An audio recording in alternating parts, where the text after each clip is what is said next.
Police প্রশাসনের তোয়াক্কা না করে রাজ্যের বিভিন্ন প্রান্তে চোরের হানাদারি অব্যাহত রয়েছে। নির্জনতার সুযোগ নিয়ে এবার দিনমজুর শ্রমিককে সর্বশান্ত করে দিল চোরের দল।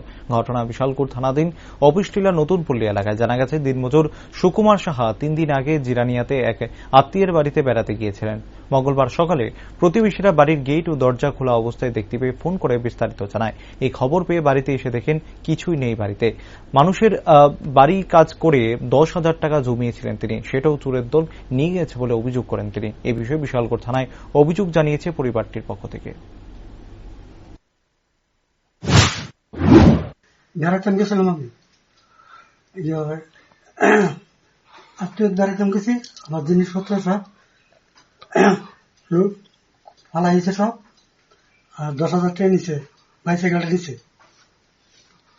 আপনি কি করেন? দিনমজুরি কাজ করি। ওই জায়গাটার নাম কি? এটা অফিসটা। আপনি কই গেছিলেন বেড়াতেন? নবাবাদী। আপনি কিভাবে খবর পাইছেন বাড়িতে চুরি হয়েছে? পাশের লোকে খবর পাইছে, এই দরজা খোলা, গেট খোলা, ফোন করছে। আচ্ছা, তো আজকে এই বছর সকালবেলা এসে 3 দিন এসে দেখছি। মানে কি অবস্থা দেখছেন? দেখছি সব উলট পালট করে রাখছে, সাইকেলটা নাই, মানে বাইসাইকেল নিয়ে গেছে। আপনার কি মনে হয় কারা করতে পারে এই ঘটনা? এটা তো আমি দেখছি না, আমি কইতাম না। না তো থানায় জানাইছিলেন? থানা জানা গেছে, পুলিশ আইসেনি? আচ্ছা না আইব কইছে, ফোন নাম্বার নিচ্ছে। কোন সময় জানাইছিলেন?